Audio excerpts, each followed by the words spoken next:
Welcome, everyone. This is Mike Gibbs, and today we're going to talk about how to win the Cloud Architect interview. We're going to extensively cover those. We'll talk about why people struggle on the interview. We'll talk about what you should project on the interview. We'll talk about what hiring managers want in the interview. We'll tell you what to say in an interview, what not to say. We'll tell you how to approach the interview when you have experience, and we'll even tell you how to approach it when you don't have experience. And we'll talk about how you answer these questions with or without experience. So today should be a really, really fun day. Before we begin the discussion on winning the Cloud Architect interview, I want to tell you about some other free things we have to assist you with what we're doing here today. We have a free companion ebook that's going to go with this, a course that we're training today. My team will drop that in the chat box and the description, and that's about winning the Cloud Architect interview. We're going to dive very deep today, but I think, after the fact, you can review this video again and then review that ebook because I want you hard on that next Cloud Architect interview. So those two things are there for free. Tomorrow, I'm going to run a webinar on how to become an architect. I do this every Monday and Thursday.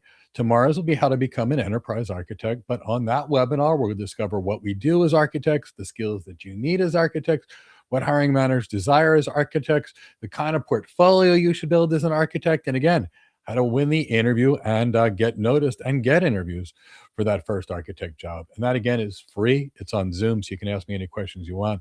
And my team will drop the link of that into the chat box and the description. So this is going to be a really fun day. Now, many of you know me. I'm not a big graphics person. I created a tremendous number of graphics for this because in this case, I think they're really going to help. They're really going to make sure you understand exactly how to win that interview. So hopefully that will make this next interview a better interview for you because I want you hired on that next interview. And the thing is, I've interviewed over 6,000 people for our architect roles in the last 26 years. And I can tell you, most people fail that Cloud Architect interview, but not you. I want you to get that first architect job with the Cloud Architect salary, because for most of you, it'll change your life. I can promise you, after having many other jobs, the architect role is the best job I've ever had. And you have a tremendous amount of respect for the job. You can't be replaced by AI because of all the human-to-human work. And the average salary is over $201,000 a year. So for many people, that's life-changing. And that's why today's workshop, we're going to talk about how you get that architect job when you're lucky enough to have the interview. And that's what we're going to talk about. And then we'll send you home with that workbook so you can go and further master it. So that's what we're going to discuss today, what hiring managers actually want in a cloud architect. We'll discuss the entire cloud architect interview process. We'll discuss how to prepare before the interview. We'll talk about how to create rapport and why you have to. We'll talk about how to prove competency in the 4 domains of the architectural world, which are business, executive, technical, and communication. And we'll even talk about how to position yourself and everything to say or not say in an interview and what you have to do to be an architect. So that's what we're talking about. So let me know you're here. Give me a hashtag that says Cloud Architect interview. Tell me where you're from. I see somebody's from Raleigh. I know Adrian's over there in the Phoenix metro. I know Smith is over there in the UK. Tell me where you're from in the chat box. And give me a hashtag Cloud Architect interview so that I know you're there. I know you're awake. I know you're alert. And I know you're oriented. And then we'll begin with the content. All right. So let's start talking about the biggest mistake people make in a cloud architect interview. And it's probably not surprising. It's that they treat the architect interview like an engineering interview. Now, before we dive into how to prepare for the interview, this is so important for everyone to understand. If you interview like a cloud engineer, that will work great for a cloud engineering position. But unfortunately, the architect job is different. And see, here's the reason. And here's why the interview will be so different. The key is a cloud engineer is hired to build, operate, maintain, and troubleshoot cloud systems. That's their job. So a cloud engineer is paid to do that. But the cloud architect is not paid to configure systems. We don't build systems. We don't work with infrastructure as code. We don't work with DevOps. We don't work with Linux. We're there to do something else. We are hired as cloud architects to help the company determine what to build, why it should be built, how whatever the architecture is that we're designing will get that business to its goals, how our architecture will help that organization manage costs, how that architecture in some way will manage risk or get the client to some other business goals like enhanced revenue, decreased operating expenses. That's what we're hired for. So if we're hired for the architect role and we go in and we start talking about engineering things, we're not in a relevant situation. So here's what that really looks like. When you go on an interview and you're hired to be a tech strategist and you talk about engineering things, it's kind of where you're in the middle of the architecture interview. The hiring manager is hearing you talk about dog food. Now, it could be dog food, it could be Linux, it could be Terraform, it could be Python, whatever it is that's not architecture. That interviewer is thinking to themselves, if they're here to prove to me they're an architect, why are they talking about something other than architecture? And ultimately, most interviews die right there.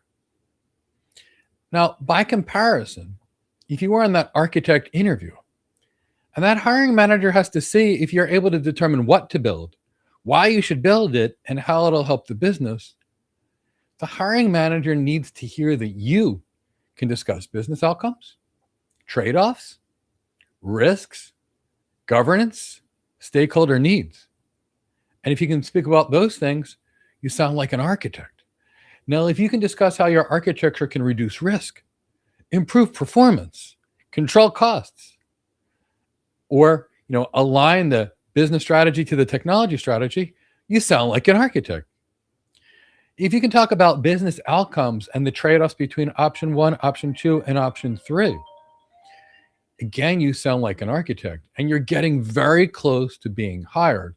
So the key is what you have to say on an architect interview has to be relevant for the architecture interview. And that's really the key. And I'm so sorry. I need to mute that.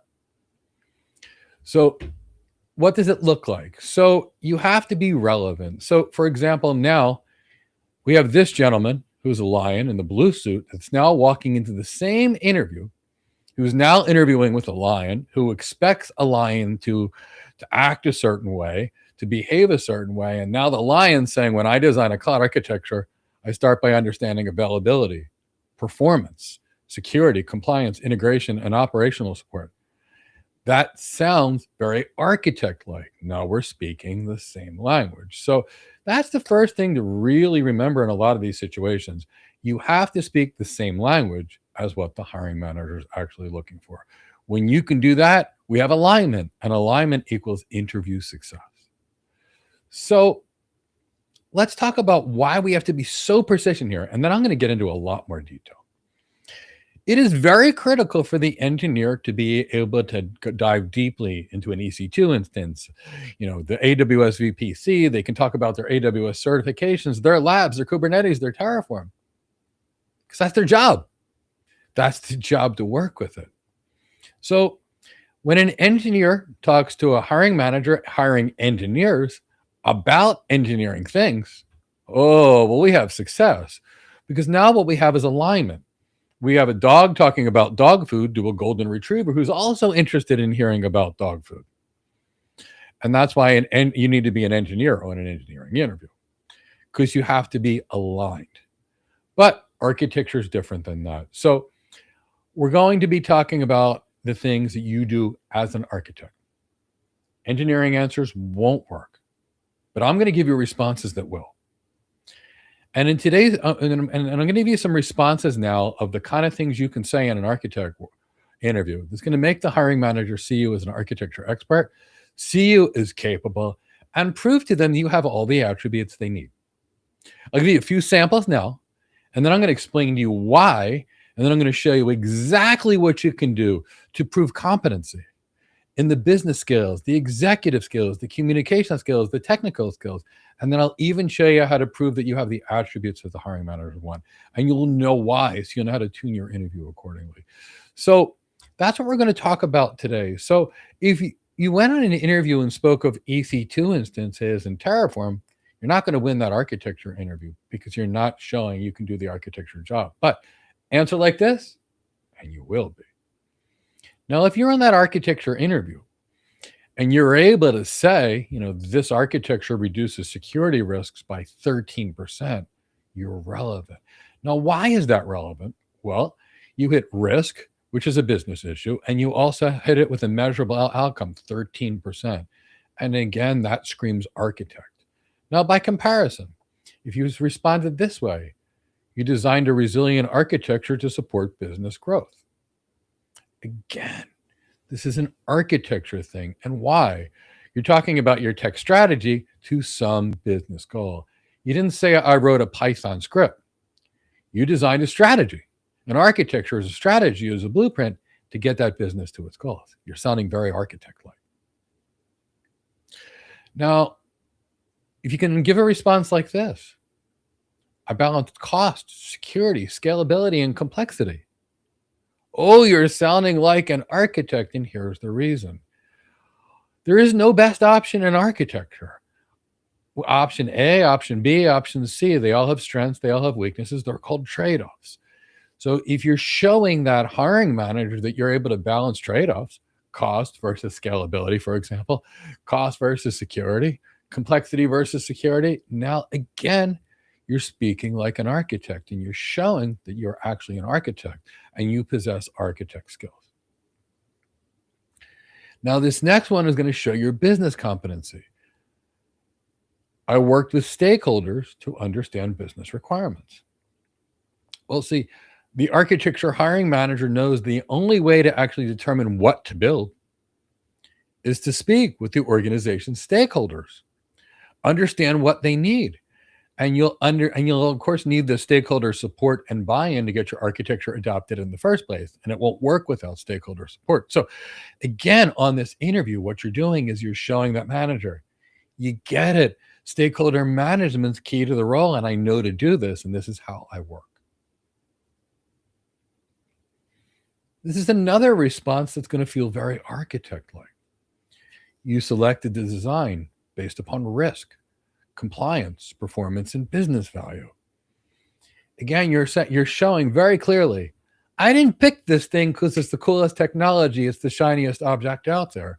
Instead, you showed your measured business executive, your capabilities as an architect, your judgment, and you balance design, you balance compliance, performance, and business issues all at the same time. Again, very architect-like, goes with that same job of what do we build? Why should we build it? How's it going to help the company? Exactly our role. Now here, you're going to show your executive skills. I communicated the trade-offs to executives and technical teams. Well, it's a big deal. I promise you, as an architect, if you tried to go to the C-suite and the board and say, this is the coolest, most exciting thing out there, the CEO would ask you to leave in about 3 seconds because the C-suite and the board all knows there's nothing perfect. Everything that we can adopt may give us some benefits, but it also has some detractors as well. So if you can show that you can effectively communicate trade-offs to the executives can make the best decisions. Oh, now you're shining as an architect, and that's what I want you to see. We'll talk more soon about why these things matter.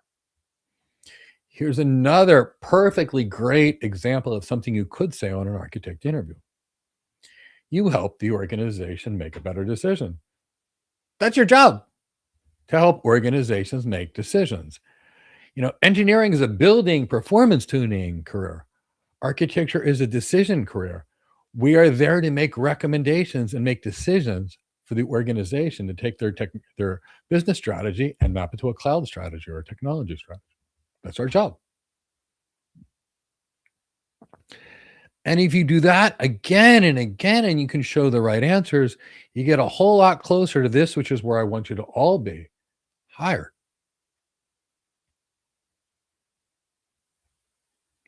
So we're going to talk about what the hiring manager needs to know. When they interview you, there are certain things they have to ask themselves. And if the answer is yes, well, you're looking like a very strong architecture candidate. If the answer is no, well, again, I can't hire you. And if we can't hire you, what we'll say is come back when you have experience. It'll have nothing to do with experience. We just can't tell people I'm not going to hire you. So when someone is in an interview and they can't win the interview, we tell them to come back with more experience. So keep that in the back of your mind. Let's talk about what that hiring manager needs to know about you. And actually, give me a hashtag, what the hiring manager needs to know. That way I know you're awake because this is super important. Hiring manager has to ask themselves some questions about you. You answer those questions correctly, oh, you're now in the runnings for the job. So give me a hashtag what the hiring manager wants to know so that I know you're there. And actually, while you're at it, if you're having a good time, maybe leave a like, maybe subscribe to our channel and hit the bell to be notified of new videos to assist you. And when we're done today, I'll take questions. So please save up your questions, pop them in the chat box. We will get to them later. So here's what the hiring manager know about you. The first thing they need to know is that you can do the job. They have to know that you can do the job. So there are 4 sets of skills that you must possess to be hired as an architect. And they are technical competency, communication skills, business skills, and executive skills. If you don't have those 4 sets of skills, you're not getting hired. And that's the majority, the biggest reason people don't get hired is maybe they studied the technical skills, but they don't have those executive skills or the business skills or communication skills. But you need competency in those 4 pillars of architecture skills. So on this interview, you have to prove it. So I'm going to let you know first, what the hiring manager has to ask, what the hiring manager needs to know about you. And then I'll show you after we go through what the hiring manager needs to know, how you prove to the hiring manager that you have the business skills, how you prove to the manager that you have the executive skills, how you prove to the manager you've got the technical skills. And then after that, we'll talk about how do you prove to the manager that you have those other attributes that they want outside of competencies. That's what's coming. So now you walk into that interview, the manager has to ask themselves some things about you for an architect position. This is the first thing the hiring manager has to ask themselves prior to getting to anything else. Can I put you in front of the client? Architecture is, generally speaking, a customer-facing role. If it's a solution architect, it's typically pre-sales. If you work for the end client, can I put you in front of the C-suite and the board? The answer is no. I simply can't hire you. The next question we have to ask ourselves is, can I trust this person with executives? Which means, do you know how to walk into the C-suite and talk to them about how the architecture will support their business initiatives? Why is that critical? Well, if you can't do that, no one will fund your architecture, which means you'll be designing a lot of pretty pictures that go nowhere. So that's next that the hiring manager has to ask themselves. Now, the next thing the manager has to ask themselves is this. Can the person that they're interviewing for the job protect the company from bad decisions? Remember, you're there to support decisions. So they're going to be keenly concerned about your ability to keep the company from making a bad decision. They want to go down a path. They think it's the cool path. They don't know what they need to know, and you need to tell them stop, at least for right now. So we have to ask ourselves. Now, this next one is going to be absolutely critical, and I'll tell you why. We have to know if you can influence without authority. This may be one of the most critical things we need to know, and here's the reason. Let's say you've designed an architecture that's really going to change the way a business operates. Well, the first thing is you're going to have to build and lead an architecture team of 15 to 100 people to design the architecture in the first place. Then you're going to have to get support from various stakeholders along the way. And they're going to need to go, with your help, go upstream to help convince the C-suite and the board that they should fund and invest in your architecture. Otherwise, you can't do the job, because if you create an architecture and no one agrees to fund it or support it, doesn't matter how good the architecture is, it goes nowhere. So We have to ask ourselves that question. Now, the next thing that we're going to have to ask is this: can you lead a design discussion? Now, this is absolutely critical. Remember, architecture is nothing like engineering. Engineers are super smart people. They work behind the keyboard and they build stuff. They fix stuff when it breaks. They perform. They operate it. Not us. We work in a world as cloud architects where if we have to design a cloud architecture, we're going to have an architecture team. I'm going to have some network architects. I'm going to have some security architects. I'm going to have some AI architects. I'm going to have some application architects. I'm going to have some IAM architects on our team. And the list goes on. I'll have some principal engineers on my team for the deep dive tech stuff too. So I need to know, can you lead that design discussion? Can you get to the right things? Can you bring that team and lead it?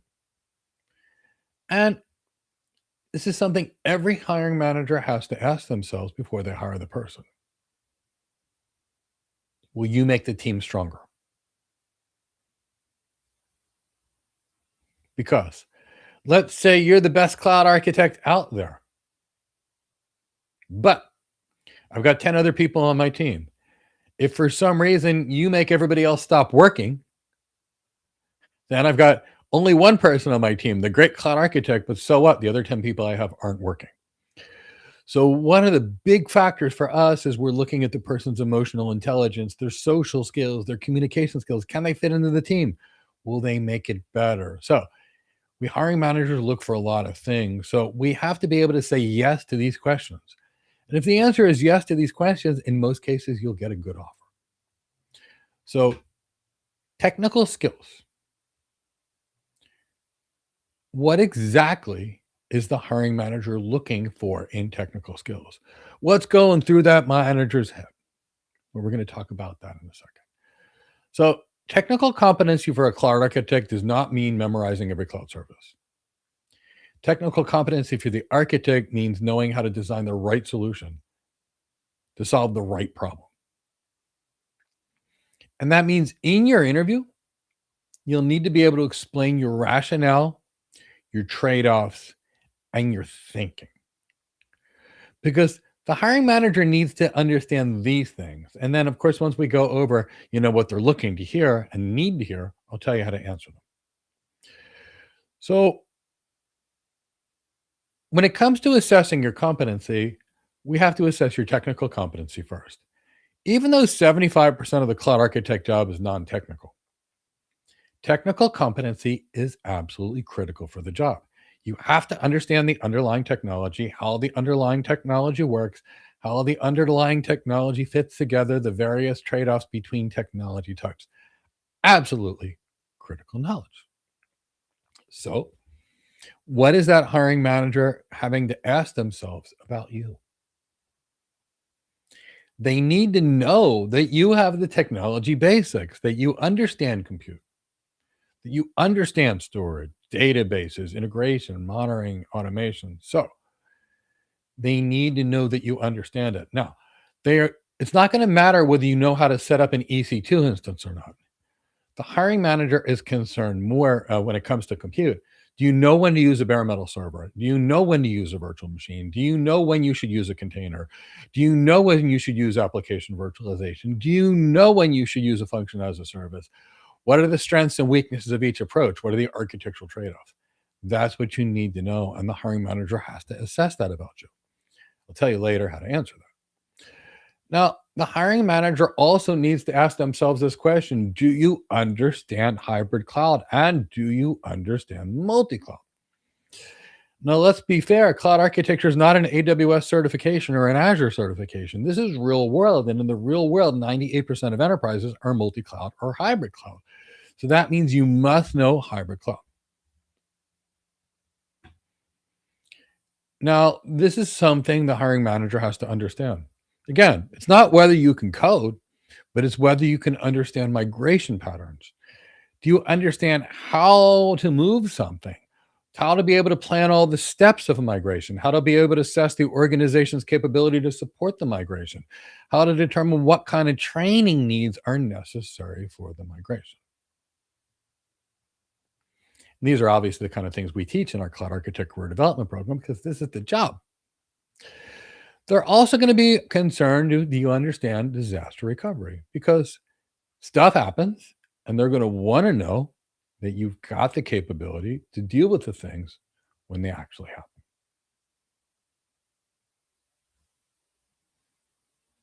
That hiring manager needs to understand that you've got skills in the areas of IAM and security. So that hiring manager is going to be thinking as you describe things. Did you describe something in a way that shows that you understand identity, that shows that you understand security, what have you? Because that's part of your technical competencies. And they're going to be concerned about infrastructure like networking. And when we think networking, we're not thinking, do you know how to configure a VNet? We're thinking, do you understand the types of wide area networks that you would use to connect to the cloud or that you would use to connect your clouds to other clouds? We're talking more about routing and the way and influencing the way traffic goes through an organization, understanding IP in general and creating and where packet filters and other things fit, how you would micro segment on the network. But we have to see if you understand that. And the reality is we need to be able to see if you can design a secure, scalable, resilient cloud architecture because that's the job. So the hiring manager in that interview has to get answers to those questions about you because that's one of the sets of the jobs. That was the technical job. Now we're going to figure out, I'm going to go next through what are the business things, then I'll talk about the exec things, then the communication things. And then after that, I'll show you examples in each category. But I want you to truly understand the why, the where people struggle. So we'll get to the next set of skills now, which is business skills. Give me a hashtag business skills so I know you're awake. And if you're having a good time, maybe give it a like and maybe subscribe to the channel and hit the bell to be notified of new videos to assist you in your architecture career. So let's talk about the business skills. Give me a hashtag business skills. Now, the hiring manager is going to need to assess your business skills. And here's why. If you don't have business skills, you will not be trusted by business leaders. And if you don't have trust by business leaders, every architecture you design will die because it won't be funded. And an unfunded architecture is just a whole lot of paperwork, which took a whole lot of time and cost a whole lot of money, and that's not what you want to be doing. So hiring managers are going to have to answer yes, that you, the architect, have a good set of business skills. So what are they going to be thinking in their minds as you're discussing things on your interview? Well, they're going to be very concerned to see if you can explain the way your architecture reduces cost. Because that's a business thing. And if you can explain it, well, you're more likely to get it funded. Now, they're going to be very concerned that you can explain how your architecture reduces risks, especially for cloud security things. Definitely critical skills. So I'll teach you how you answer these. Now, you're definitely going to have to explain how your architecture will impact revenue or how it will increase revenue, because in many cases, that's what you're hired to do, especially for e-commerce providers or ERP type systems and sales systems. A lot of that is to increase revenue. The hiring manager wants to know this because their client will care about this. The CEO may not know what a VNet is and may not care what a VNet is, and they won't care what infrastructure as code is either. But I promise you, the CEO, the CFO, the chief operating officer do care about how your architecture will improve customer experience. And that's why they're going to ask you about that along the way. And where it gets serious is they want to make sure that you're going to prioritize business value over technical preference. And here's what I mean. Could you imagine doctors running around saying, I like this brand of medications and that's the only thing I'm going to prescribe? No, it's preposterous. But they want to know that you're not going to go AWS because you have 10 AWS certifications or Azure because you have 10 certifications, that you're going to look at the client, you're going to see what the client needs, And then in a non-biased way, just like a physician or any other trusted advisor, you're going to look at all the options from all the providers and then make the best determination. It could be AWS. It could be Azure. It could be Google. It could be Cindy's Cloud. It really doesn't matter, but that's what they're actually looking for, that you're not going to use bias to make a decision. So that's, realistically speaking, what the hiring manager has to ask themselves about you from a business skill perspective. And you're going to have to prove the answers to this. And we'll show you how after we go through this. Now, the next thing the employer needs to assess about you and be certain of is that you have the executive skills to do the job. And here's the thing. The executives are the key to any successful architecture. They're the key. The executives provide you funding.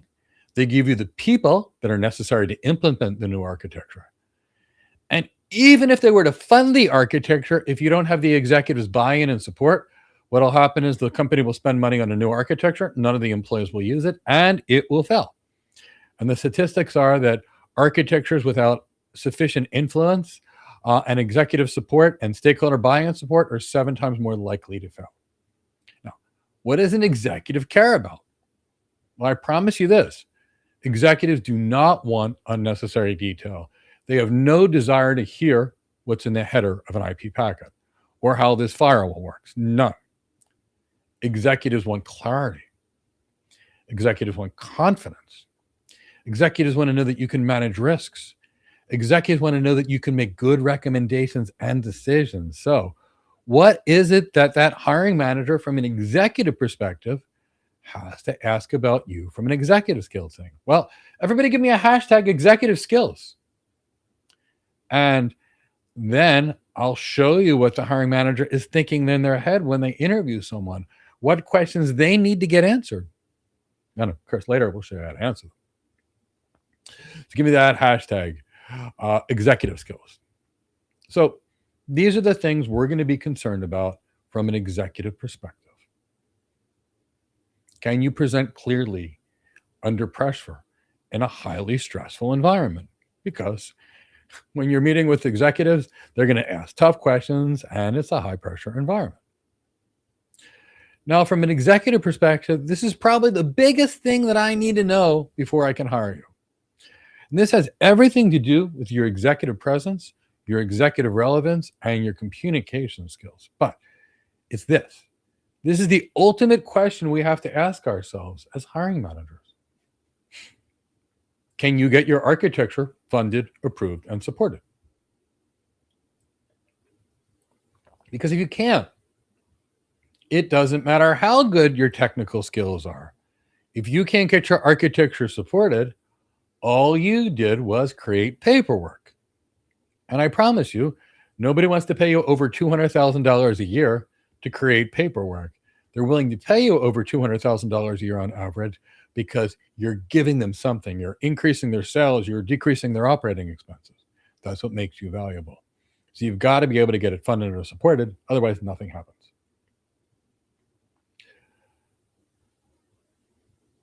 Now, the next thing that I'm concerned about is alignment. Executives are all concerned about alignment, meaning that everybody's running towards the same goal. And here, the way you demonstrate that, well, the hiring manager is going to have to ask themselves, can you connect technology decisions to business outcomes? Because they want to know that, here's the business direction and your technology is going to get them there. So we'll show you how you answer that soon. But that's what they have to understand about you.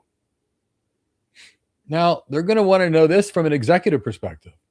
Tell me how this architecture is going to reduce our cost. And they're going to want a business case that's going to show them that. The hiring manager is thinking, can you explain this? Now, here's the next one. Can you explain the value of the architecture simply, what it's going to do for the client? Without it getting deep dive, technical, babbling about jargon. Because this is critical for the job. Explaining things simply, easily, effectively. Now, nobody wakes up and says, how do I spend my money? But Companies will spend lots of money to invest in something if it's going to produce results. So that hiring manager has to ask themselves this question: Can you just can you justify investments? Because if you can't, you're not going to be able to convince anybody to fund your investments, which means you'll go nowhere. Now, one of the things we do a lot of as architects is this: we have to defend our architecture, which means we're going to be curious to see how you're going to hold up on the line answering questions. Now, how do you think we usually do that in an architecture interview? In case you're unaware, generally speaking, there's several phases of the architecture interview. The last architecture interview is a presentation in front of a panel of people where they will give you a case study and you will have to design an architecture and present it back to that. And if you're curious, we have videos on this channel on how to win that presentation interview, because that's a different kind of interview, and that is the presentation interview. But you'll have to defend your architecture. You'll talk about it, we'll ask you questions, and you'll have to defend it. So that's a big thing we have to ask ourselves. Now, we have to ask ourselves, can you influence decisions? Can you get the C-suite and the board aligned? Will they fund it?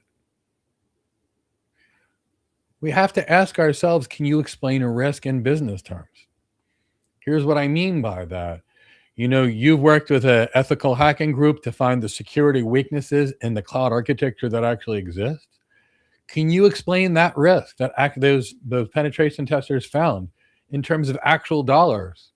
And then can you create the strategy that shows that customer that it costs less to mitigate the risk with your security architecture than it does to have them? That's your job, and that's how you have to explain risk in business terms. Can you present clearly under pressure? Are you noticing this thing somewhere? They're constantly looking, can you do things under pressure? And of course, getting it funded and supported. So these are the executive things we have to say, because that's the job, and that's why it's the job. So we'll get into the business skills now that the hiring managers are going to need to ask themselves about you. And when you start to see what they're thinking, and now I've enlightened you to what the hiring managers are thinking, you understand what they want from an executive perspective. You understand what they want from a business perspective and a technical perspective. So what's next? Communication skills. And they're going to be looking and asking themselves certain questions about you and how you communicate. So give me a hashtag communication skills. And that way I know you're awake, alert, and oriented. So why is this going to be so critical? So the key to remember is architecture occurs through communication. Engineers might be given a document that said, build this. We architects have to determine what makes sense for the business. What's in the business's interest? What's not in the business interest? What's the business's strategy? What's the competitive landscape? What are we trying to achieve? What are the key objectives and key results that this architecture has to deliver in the end? That's our job. So the key to remember is they have to assess your ability to do these things, to communicate these things. So the hiring manager is going to have to say yes to these questions. And, once we go through what they're looking for, we'll obviously tell you how to answer them. So here's the first one. Can you manage disagreement? This is absolutely critical that you can manage disagreement. And here's the reason why. You're going to be creating an architecture team. There may be 30 people on that team, and they're all going to be smart. They're all going to beat to their own drum, and they're all not going to be friends, and they're all not going to agree on everything. Neither will the stakeholders at your client. And it's your job, with your emotional intelligence and your communication skills, to be able to bring people together as opposed to them being apart. So you have to assess that. That's why the hiring manager is thinking this in their head. Now, here's another one. The job of the architect is translation. Because what happens is if you speak to the engineers the same way that you speak to the senior executives, you have a problem. In fact, if you speak to the executives in engineering speak, here's functionally the equivalent of what they hear. Yasas ogoime mechalis, which is me in Greek, me saying, hi, well, hi everyone, it's Mike. Now, unless you spoke Greek, that's completely meaningless. And that's the reality of our jobs is we bridge the gap between where the business people want to go and where the tech and what those engineers are going to build. So we have to be able to translate. So that hiring manager in the gray suit is going to be really looking at what quality of translation skills do you have? Because that's the job. Now, at the end of the day, architecture communication is different. You know, it's funny. When I did in my master's in business administration, when I was in business school, and in my MBA, they would teach me to write a 40-page paper cited in American Psychiatric Association format. And I never understood why, because I was working as an executive at the time. And in the executive world, you have to take that 40-page document and make it 2 pages. So we executives are always looking for, can you explain the value simply? If you can't convince me in a very short period of time that I should fund your architecture, I'm already there. You're already there. So realistically speaking, that's what you're looking for. Now we are going to see how well you listen. We have to ask this question, can you listen carefully? So I promise you, there'll be some scenario questions where we're going to give you a lot of details to see if you can hear them, to see if you can read the interviewer's body language, just like you would in real life. So I really, really hope that helps. Now, again, communication, can you do it simply? Can you write clearly? You know, I'm going to be looking at your resume. I'm going to be looking at the thank you note you sent me to see, can you write clearly and properly and professionally? And get else what I have to ask myself as a hiring manager. Can you lead a workshop? Because it's going to be your job as an architect to get a whole lot of people in the room. Architecture follows my favorite African proverb that says, if you want to go fast, go alone. If you want to go far, go together. And architecture is a team sport. So I need to know that you can create a workshop, bring in business stakeholders, bring in technical stakeholders, bring in leads, and get them all working together. Because that's the job. So you're starting to get a really good picture for what we want as a hiring manager. So I'll show you some examples of things that communicate that work in general on an architect job. And then what I'm going to do is I'm going to dive deep on how to show technical competency, how to show executive competency. But I think you're starting to get a feel for now what we actually have to ask ourselves as hiring managers. So what are some kinds of answers that would work? And then we'll get very specific into it.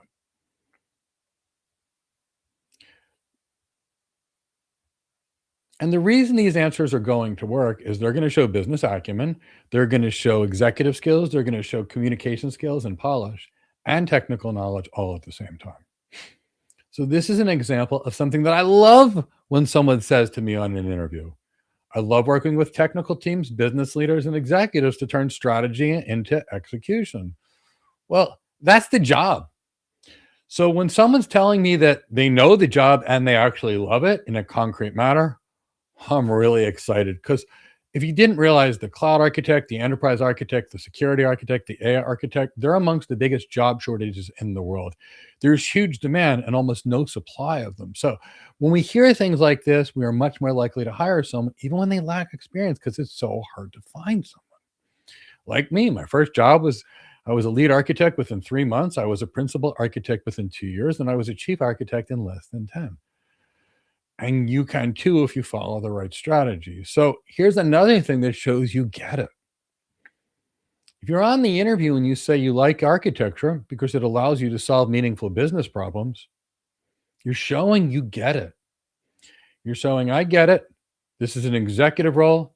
It takes executive skills. It takes strategy, and I get it. And you're showing it. Now, I remember when someone said something very similar to me, and I remember hiring because I was so happy they got it. And someone walked in the interview. They had no experience at the time, but they said that they were excited about the opportunity because they loved that the role sat between technology, business, and leadership. And the rest of that person's interview was able to show that they had the role. They proved their business skills, they proved their leadership skills, and they were great. One of the best hires I ever made, because that's the kind of showing that you can do it. Now, you're not going to know everything, especially when you're new. And when you're even more senior, you're still not going to know everything, because I promise you, your focus will be niched down into one area of expertise. So, this is something that you definitely want to be able to communicate when you don't know something. You may not know every answer immediately, but you know how to find the answer, organize the facts, evaluate options, and help the team move forward. Now, why am I so emphatic about that? Because I'm not looking for someone that's going to make a rash answer because they know. I always want someone that's going to evaluate the entire problem, evaluate the unique challenges specific to this situation, evaluate what all the stakeholders have to say, look at all the options, and then help the teams go to the best direction forward.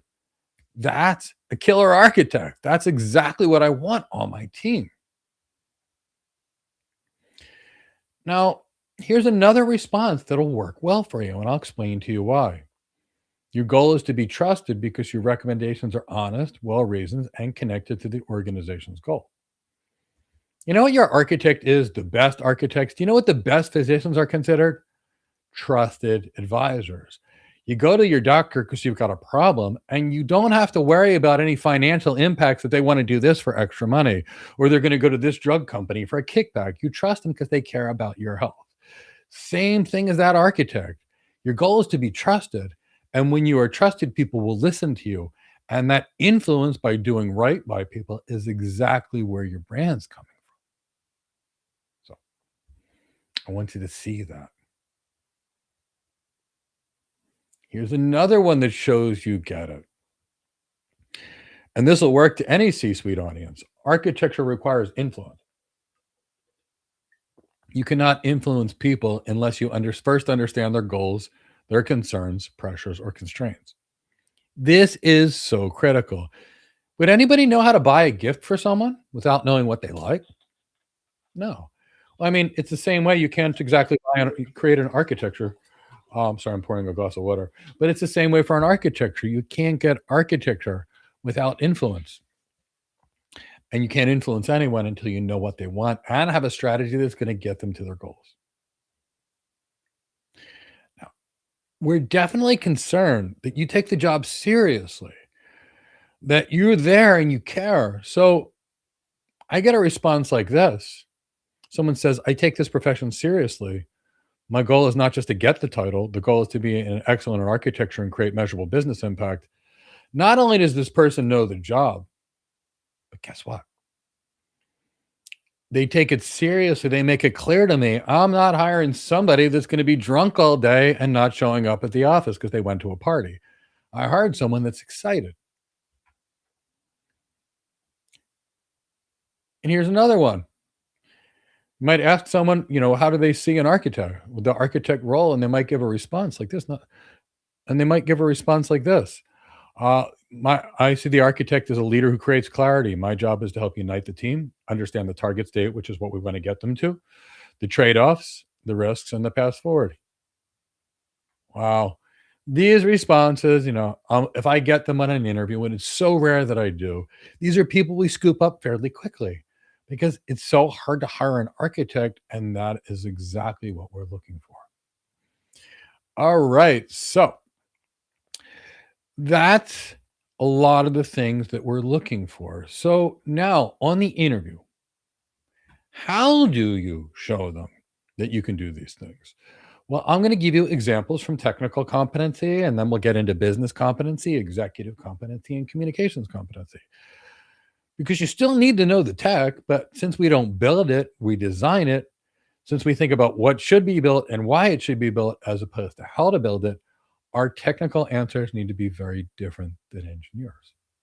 So how might you deliver your technical proof? Well, I'll give you some responses.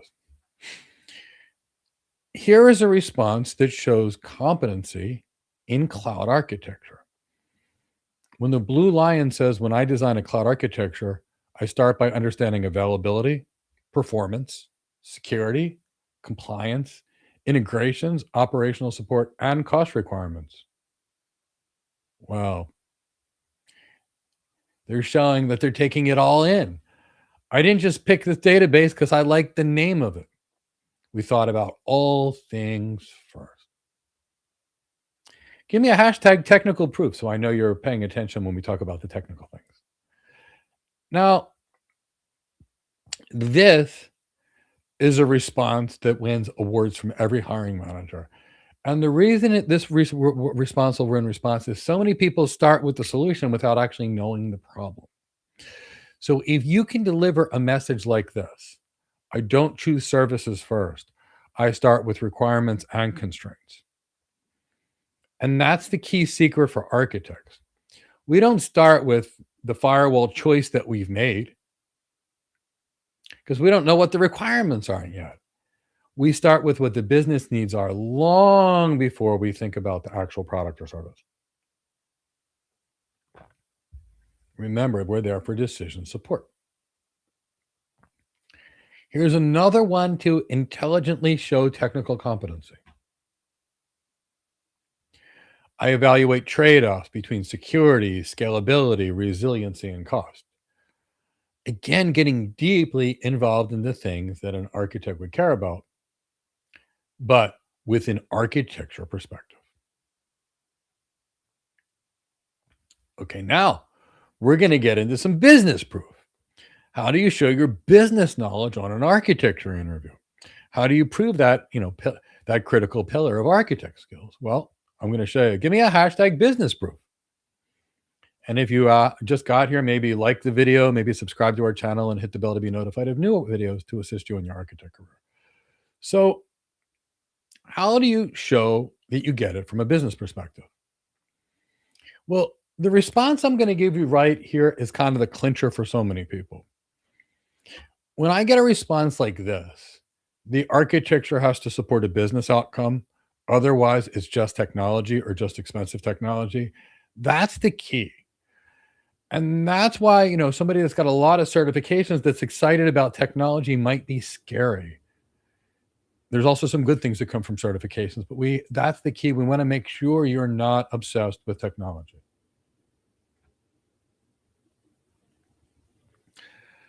Now, another thing that you need to be able to communicate, this again shows you as an expert. The business priority drives the architectural decisions.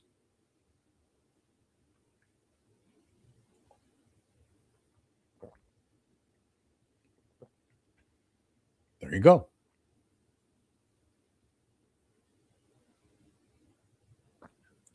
Okay.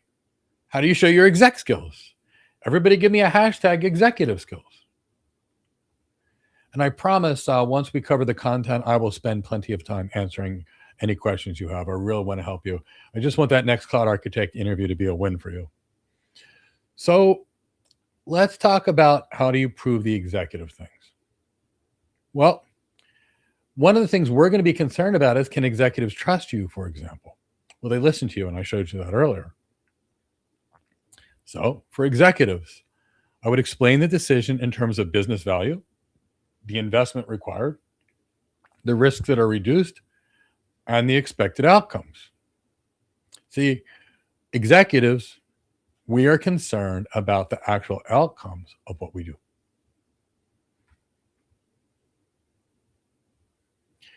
Now, the key to remember is an executive does not need every detail.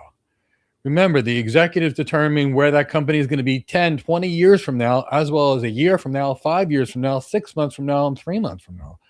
They're responsible for all the operations, adapting to changing market conditions, all the employees that work inside of that company, and so many other things, legal environments, regulatory environments. So they're busy, really busy. And the average executive has a 30-second attention span or less because they've got being bombarded at all different directions. So this response will make it clear that you understand it. Executives do not need every implementation detail, and they don't want it either. They need to understand the decision, the trade-offs, and the impact. Because that shows that you get the executives, you understand what they care about, and you know how to talk to them. which is going to be so, so, so essential. Now, I would actually venture to say that communication skills are the most critical skill for the architect because everything we do happens through communications. What we build happens through conversations. Getting the client to adopt it happens through a conversation. Getting the client to fund it happens through a conversation. Everything happens through conversation. So we're going to be as well as written documents, we're going to be looking carefully at your communication skills on that interview. So how would you show that? Well, here's one way that I would do it. I would show on that interview that I know what it takes to create an architecture. And I would say something like, architecture is created through conversations. I ask questions, listen carefully, document assumptions, validate requirements, and communicate trade-offs carefully. That line basically said, I know every part of the job. And it was very clear, and it was crisp. And the hiring manager understood it perfectly. Another example you can use, your goal is to make sure executives, stakeholders, and technical teams understand the decision and language that makes sense to them. So, Ogoda Milao Elinika, which means I'm not speaking Greek to you. You're speaking in the same language as the hiring manager and the same things they care about in the same plain, non-acronym language. All right. So, what else? Now, there are certain things that hiring managers want when they interview someone. There are certain attributes and characteristics about you that they're looking for. So let's talk about what they are, and let's talk about how do you prove that on the interview as well. So hiring managers are looking for people that have some energy, enthusiasm, and passion for the role. They want people that want to be great, that are competitive and want to rise to the top. They want to hear that you're motivated. They want to hear that you're concerned about mastery. They want to hear that you want to get better each day. They want to hear that you take the profession seriously. They want to know that you hold yourself to high standards, that you're not going to go to the beach when you go to the beach all day and turn some slop in. It's an embarrassment to them. So how do you show that on an interview? How do you show your motivation, your attention to detail, your I want to be great? Well, you say things like this on your interview.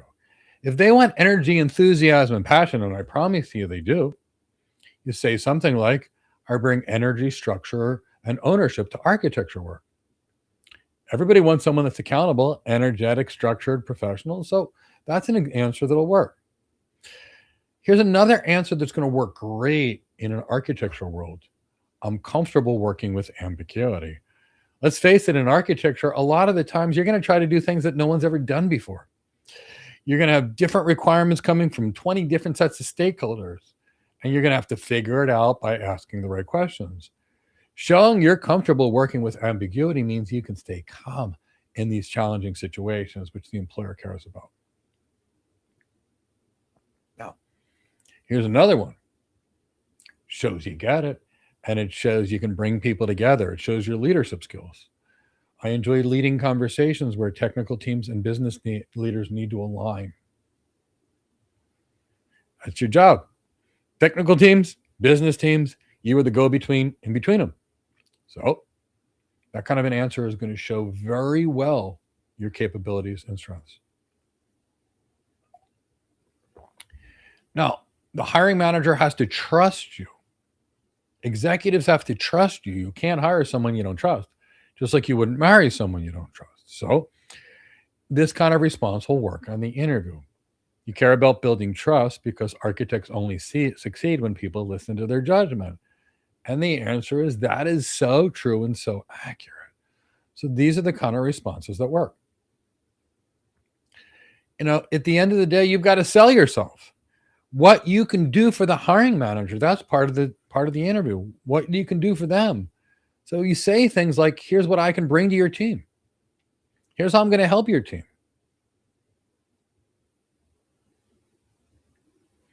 And then you give architecture things like, I can help translate business goals into cloud architectural decisions, or you can help reduce risk by asking better questions earlier, or you can help technical teams understand what's behind the decision.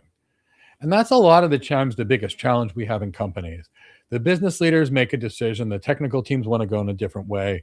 The company doesn't fund the technical team's direction, and then the technical team's frustrated and doesn't know why. And of course they're frustrated because they worked hard on something. So our job as the architect is to make sure we connect the dots and make sure everybody gets what they need. Here's another one that's going to show you've got those attributes. You can help stakeholders make decisions faster. That's your job, to get the stakeholders on board, to get them aligned, and to support the decisions you recommend. For example, let's map the zero trust architecture to your cloud security because we've noticed this much risk, for example.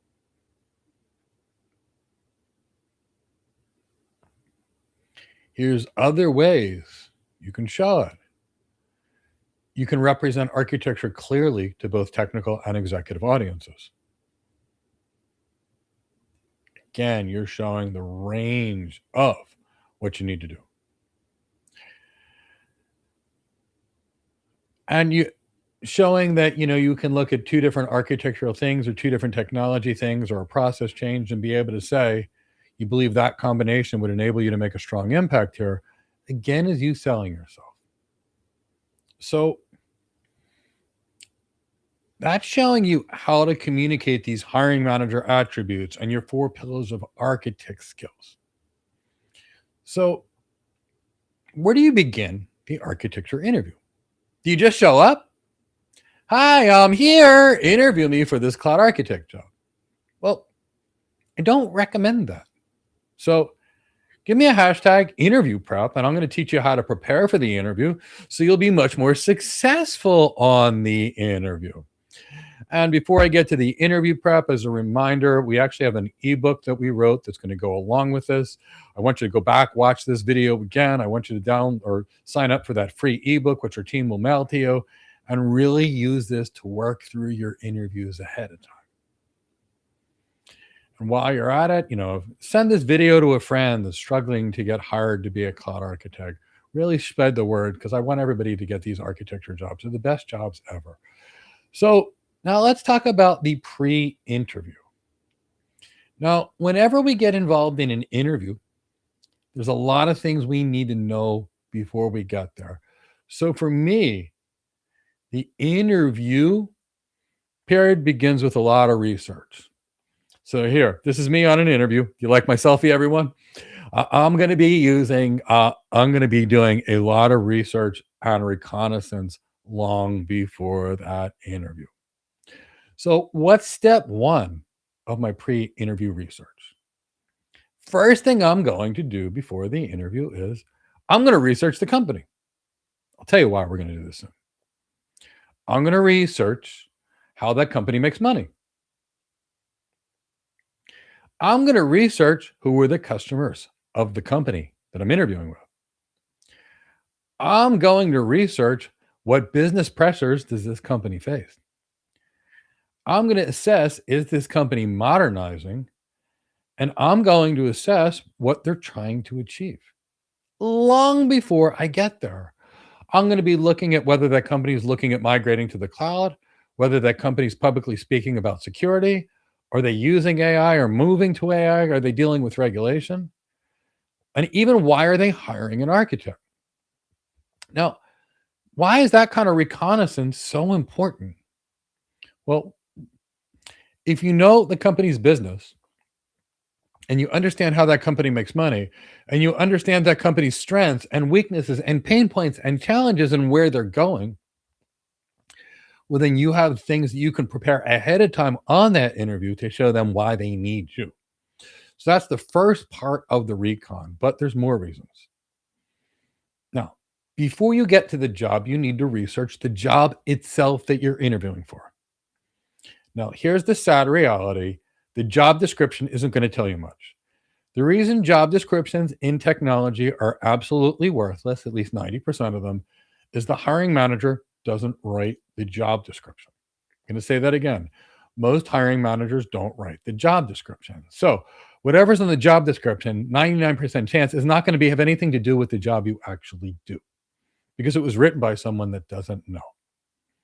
So what I want you to do before the interview is to research the role. Yes, do read the job description in case it's accurate, but also look at what other people are doing in that same role. So if the person's a security architect at a global bank, look up the other security architects at the global bank and see what they're doing in their job, because that's probably going to give you much better information than the job description. Before you get there, determine if it's a pre-sales role. If it is, you better have better sales skills and be able to show it. Look if it's an internal role. And if so, plan on how you would sell yourself for an internal role, which is more managing about organizational change and things. Is it a cloud migration role? Is it a modernization role? Is it a security role? Is it customer facing? Is it leadership? Figure out the role before you get there. Why? Because if you know what the role is, you can better prepare to show them that you've got the competency in the role with better answers before you get there.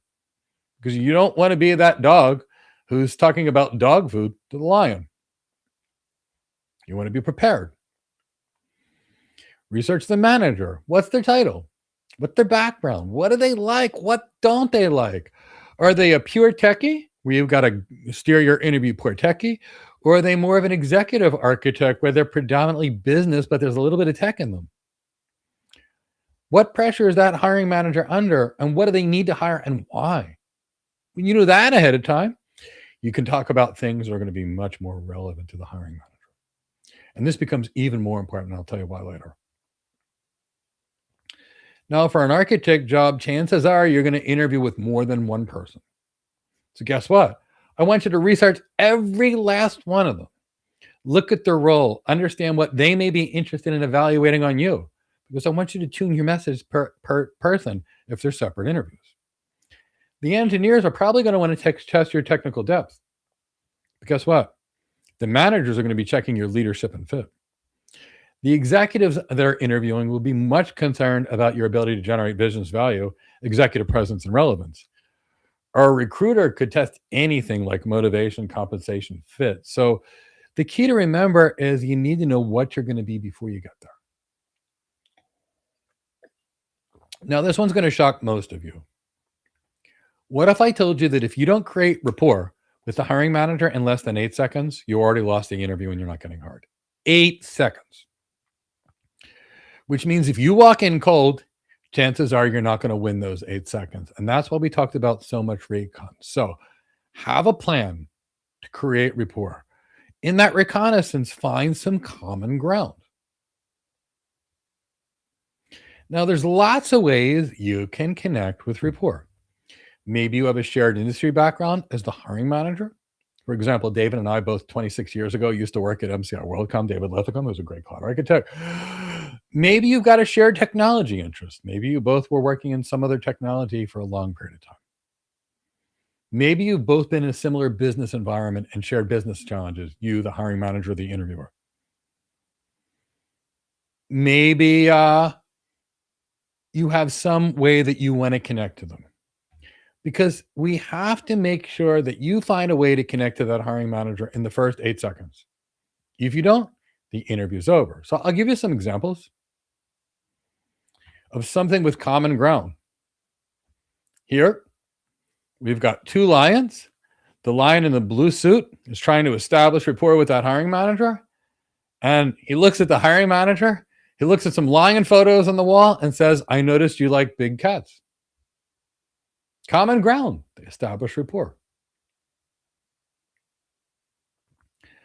Now, another thing, you don't have to establish it necessarily with one sentence. You could establish rapport in the beginning of your meeting with something like this. Here you go. The lion says, "I noticed your organization hasn't been investing heavily in technology or heavy in digital transformation." That's one of the things that attracted me to the role. I enjoy companies connect architectural decisions to business outcome. Now, realistically speaking, you're creating rapport, and in that one, you're actually showing that you actually have the skills of an architect and you're doing things together. So, step 1, recon. Step two, figure out how you're going to build rapport. Now, in the interview, I need you to focus on what you can do for them. That's really something I want you to think of. Now, if you were going to go to the store and buy an Apple Mac,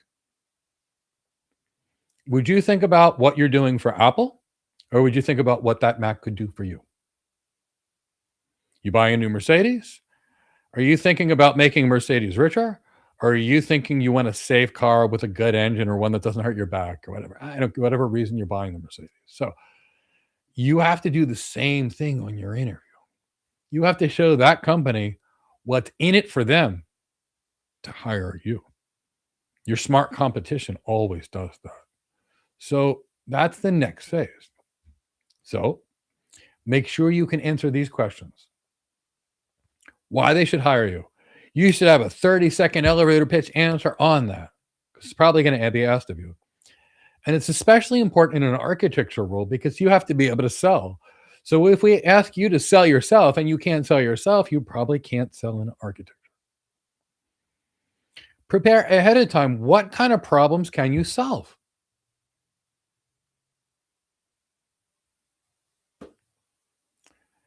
Be able to think about how you'll be able to help that team perform better before you get there. If you did enough research about the business, especially if they're a publicly traded company, and a lot of architects work for publicly traded companies, figure out what you can do to help that business, given the current business's pain points, industry challenges, competitive landscape. Because if you can figure that out, you can show them that you know how to solve a company's problems because you're showing them you can solve theirs. Be prepared to discuss how you will reduce risk or how you can improve delivery.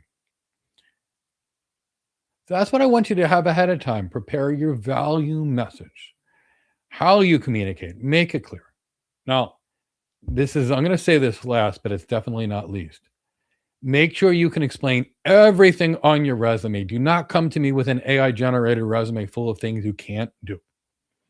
And here's the reason why. On the interview will be predominantly derived by the things that are on your resume. And what hiring managers do is they look for the biggest, scariest, most juiciest thing that you've listed on your resume. And that's where the first questions begin. Now, here's why that occurs. If you can do the scariest, most complicated thing on your resume, then you're probably smart. That's the first thing. If you can't explain the scariest thing on your resume, then I can't hire you because I can't trust you. And that makes that interview end quickly. And I don't have to think too hard. So that's why we typically go to the scariest thing on your resume. It either proves very quickly you're very smart and capable, or it proves very quickly that we can move on to the next candidate. So keep that in mind. Now remember here, your job is not to beg. Your job is to show them why they need you on your team. Okay, so now there's going to be two kinds of interview candidates that we're going to talk about today. Those that are interviewing and they've been an architect before, or they have tech backgrounds, and those that don't. I don't care your background. You can be like Pierre, who was a 24-year-old sailboat operator, who's now a cloud solutions architect at LeaseWeb, or Yvonne, who was a waiter, who's now working at AWS as a solutions architect. You could be like Al, who was a sales rep, who took his first job at Deloitte as a senior solutions architect, and now he's got a senior solutions architect role at Microsoft. You could be like Wallace Agano, who you see on our YouTube channel, who was a sales rep hired by JP Morgan Chase as an enterprise architect. Or you could be like Pritipal, who was a technologist for 20 years before we got him his first enterprise architect job. You can get hired. It doesn't matter as long as you've got the right skills, the right competency, and you can win the interview. But you must interview differently when you have experience versus when you don't. I'm going to teach you how to navigate both situations. So if you have experience, especially as an engineer, what you need to do is translate your experience.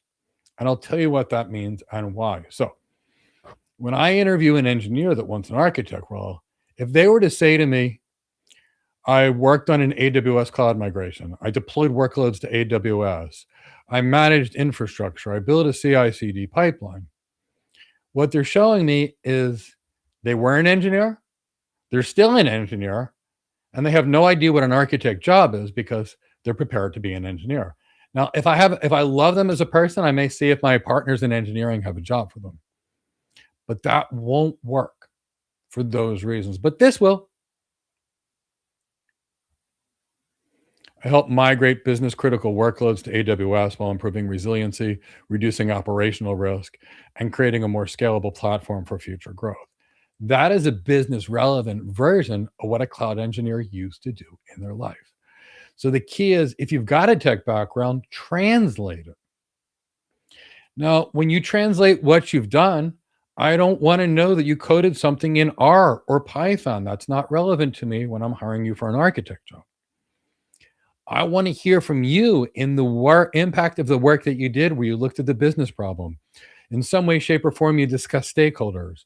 You discuss constraints or trade-offs or risks, outcomes, or lessons learned, because that's architecture work. And a lot of engineers do various trade-offs analysis, and that's one of the things. Now, there's other ways you can describe what you've done. For example, if an engineer said to me, in my previous role, the business needed to modernize a customer facing application because the existing platform was limiting scale and slowing release cycles. The challenge we face is that we had very strict security requirements, limited downtime tolerance, and a whole lot of legacy integrations. So what I did is I worked with the application team, the network team, the security team, and operations team to define requirements and evaluate the options we have. And ultimately, we selected a cloud architecture that improved resiliency, supported automation, and reduced manual effort. So that's the kind of answer that would work for someone that's got experience. No, they may have been an engineer, that which could be a good level of engineering experience, but they have to translate that experience to architecture.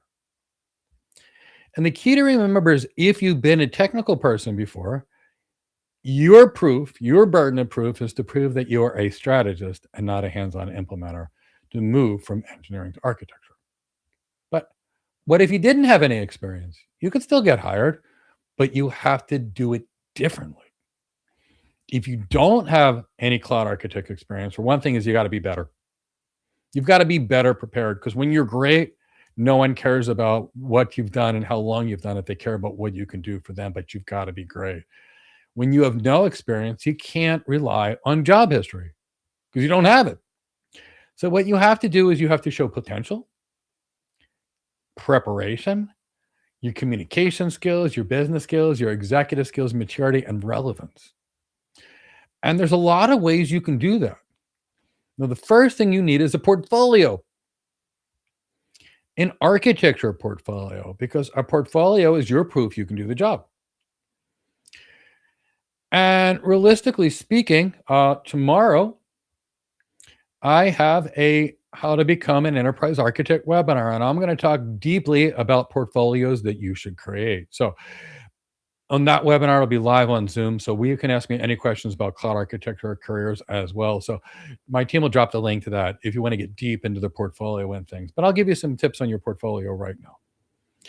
An architect's portfolio doesn't have a Git location. It's not code snippets. It's not videos of you creating a virtual machine. It's not videos of you writing a Terraform script or Linux. That's an engineering portfolio. An architecture portfolio has architecture stuff in it, things like architecture diagrams, architecture decision records, business cases, what's in it for the company to invest in your architecture, trade-off analyses, security designs, cost analyses, migration plans of how do you go from where they're at to where you want to go. So that's an architect's portfolio. And if you don't have a career history, you need a stronger portfolio. And here's what your portfolio will do. It'll help the hiring manager assess your thinking. So when we ask you about your last job and what you did, we're trying to assess your competency, your thinking, and what you've done as a predictor of what you're going to do in the future. If you don't have that work experience, your portfolio becomes your experience. So students and I actually train in our architect program. Here's what they do. They design an architecture after an architecture after an architecture after an architecture after an architecture. They present it back to us. We give them feedback on it. And that becomes their real world portfolio. And that way, when they go in an interview, they got things for proof. So I told you what belongs in your portfolio if you're not training with us, because I want you to get hired no matter what. So here's what your portfolio helps the hiring manager figure out. When they look at your architectural designs, your portfolio shows the hiring manager that you know how to design. Now, that portfolio, again, shows the hiring manager how you think. What's the logic that you use to create an architectural decision? So, if I understand how you design and I understand how you think, you just de-risk yourself as being someone that I hire because I already understand what you can do now a lot better. Now, if I can understand from your portfolio and your architectural artifacts how you can communicate, I'm starting to see that you've got more of that architect picture and more of those architect competencies, which I need to hire. Now, if somewhere in your portfolio and I can see some architecture decision records and I can see some business cases and I can see how you connect technology to business, you're starting to look like that unicorn, which I can't hire. All architects are unicorns. And still, there's more. When I can see by your portfolio, and I'll definitely see this and say architecture decision records, the way you've explained and evaluated trade-offs, I'm sensing that you're an architect and you're competent. And when I completely understand how you make decisions, I know exactly what kind of architect you're going to be. So that's why that portfolio makes a big difference. Now, how do you translate a non-technical background into an architect work on your resume, on your LinkedIn, on your interview? Well, I'll give you some examples about me soon and what I used on my first tech job, which obviously got me hired. But I want you to think about it this way. When I deal with a nurse or an emergency services personnel or a military personnel or someone from public safety, what I typically know automatically is they're usually good under pressure. And if you've been a police officer or a firefighter or a paramedic, that's something you're probably quite good at. And I want you to be able to describe that.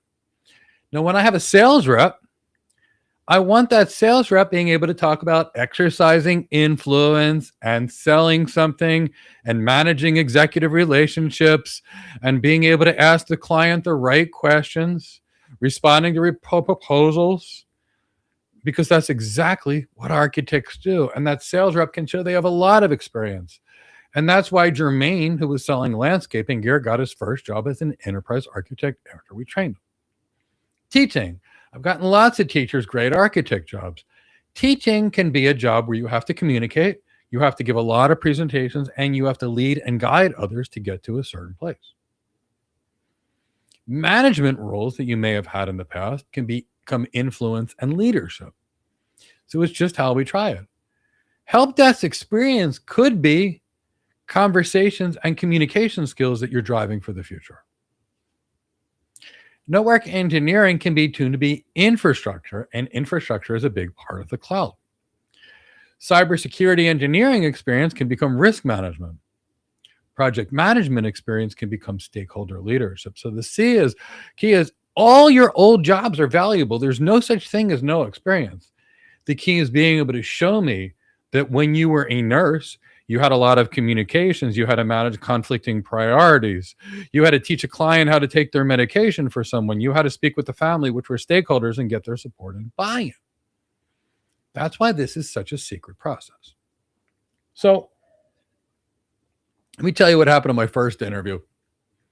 26 years ago, right after I left being an internal medicine nurse practitioner, I was on my first interview as MCI WorldCom. At the time, they were the world's largest internet service provider.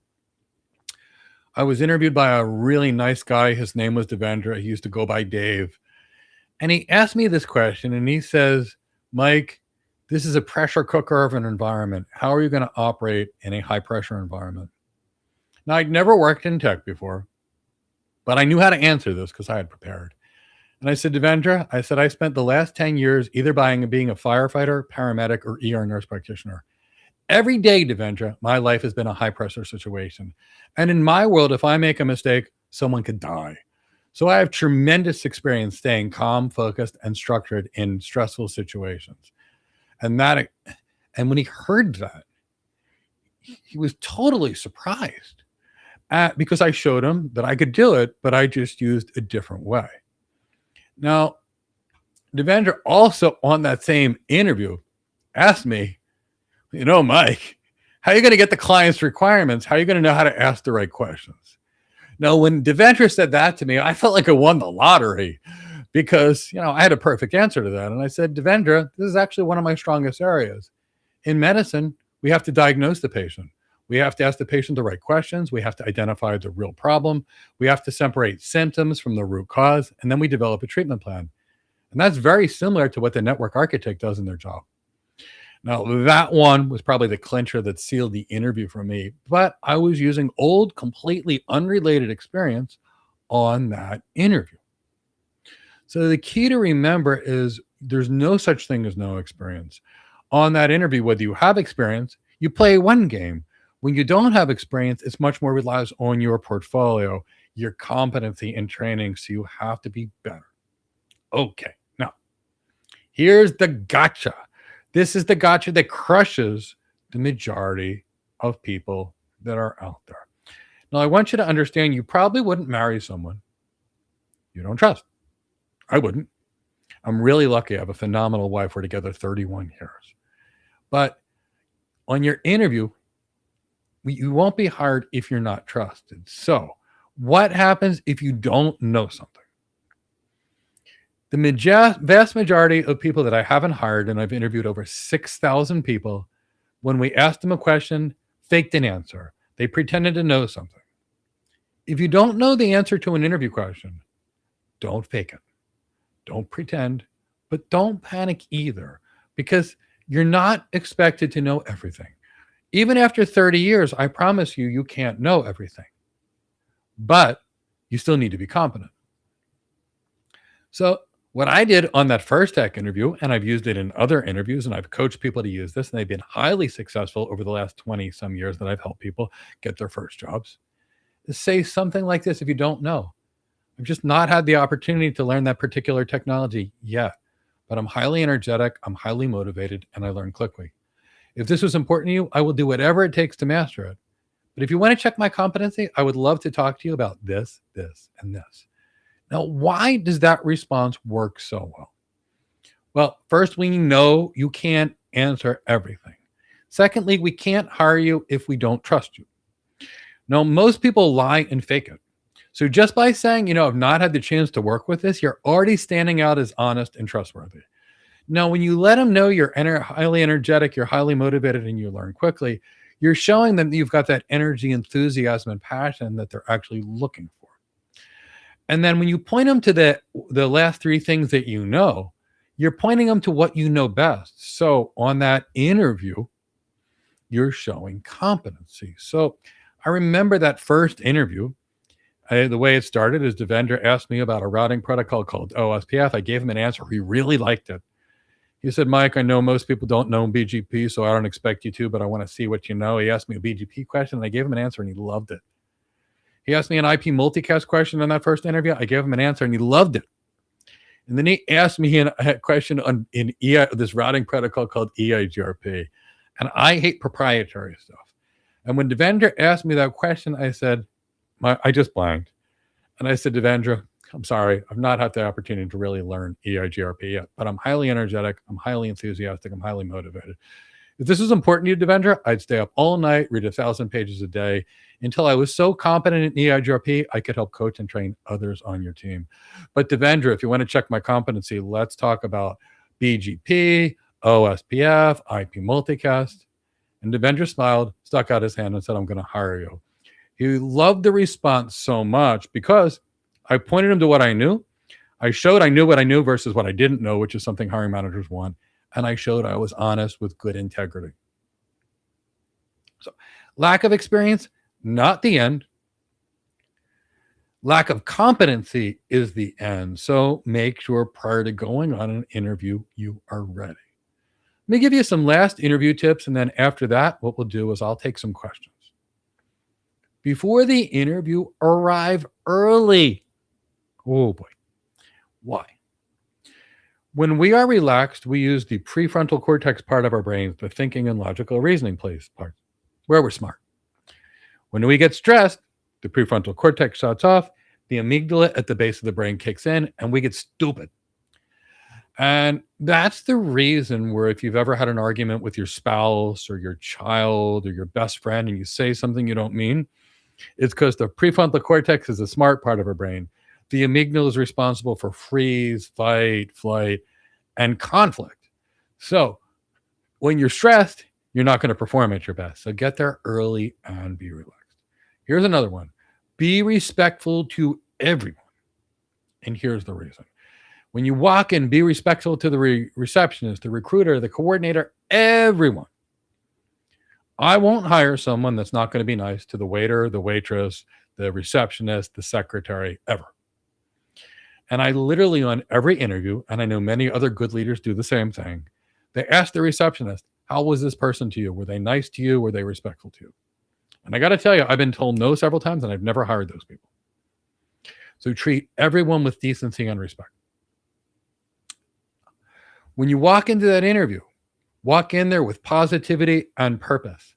Establish rapport immediately. Like I said, if you don't establish rapport in the first 8 seconds, the interview's over. Smile. You're more likable that way. Speak clearly. Show strong energy. Prove competency. Prove you understand the role. Prove you're exactly what the hiring manager needs and make it obvious to them. Don't fake knowledge. Don't lead with tools. Lead with business value. Use examples. Discuss outcomes. Show your leadership. Show your presence. And then close that interview and sell them into why they need you. This interview is a sales call. So today we prepared you to better sell it. So think about this. The cloud architect interview is not about being the smartest technologist in the room. It's about being the most trusted person in the room. The hiring manager is looking for someone that can think clearly, communicate effectively, lead confidently, and make an architectural decision that'll increase business value. On that architect interview, don't interview like an engineer. I love engineers, but this is an architect interview. So interview like an architect. Show your technical competence, show your business understanding, show your executive presence, show your communication skills, show your leadership skills, show your emotional intelligence. And then make it clear to that company why you being there makes them stronger. And that's how we get to here. I'm going to hire you. And that's where I want every last one of you to be hired. So at this point, I spoke for a while. Bring in your architecture question. So before we do, to remind everybody that we've got a free book that's going to go with this that I want you to use that that is going to help you with your pre-interview recon and many other things. I also want to remind everybody that tomorrow we're going to have a webinar on how to become an architect, like we do every Thursday, and of course we do on Monday. We'll talk about what we do in the role, the skills you need for the role, what hiring managers are looking for the role, how to build a portfolio, how to get ahead, what certifications to get, everything. And it's all free. It's live on Zoom, so you can ask me any questions. My team will drop the link to that as well, and I hope to meet you live on that webinar. And then bring me your questions. And also, if you're having a good time, give this video a like and subscribe to the channel and hit the bell to be notified of new videos to assist you in your cloud architect career. Who has questions for me?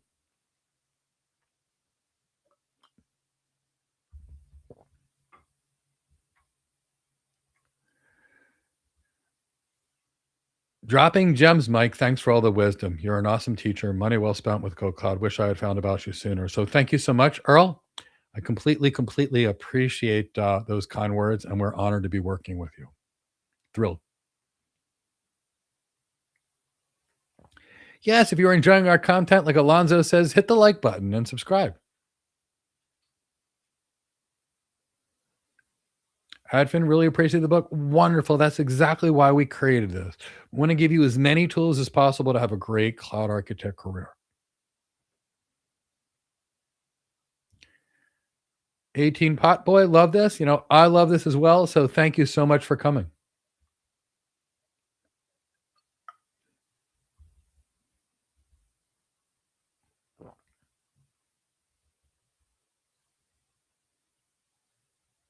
Any questions for me? I only have about 20 minutes left that I can stay here. So if you've got some questions, please ask them because I really do want to make sure that we've done everything we could for you today to help you with that cloud architect interview. And obviously, much of this would work on an enterprise architect interview, a security architect interview, or AI architect interview as well. So let's see if there's any questions. Otherwise, my cat Cindy gets me a little earlier.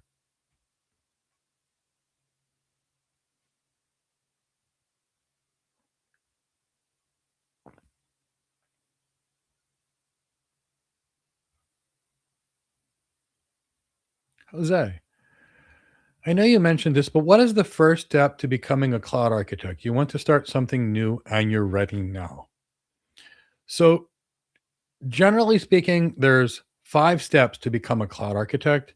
And I'll show you the 5 steps that I typically recommend. Now, tomorrow, I'm going to talk extensively on how to become a cloud architect or enterprise architect, but I'll give you the 5 steps that I generally recommend that I've used successfully. Now, I've been helping people get big tech jobs for more than 2 decades. So this is my process that I would normally use.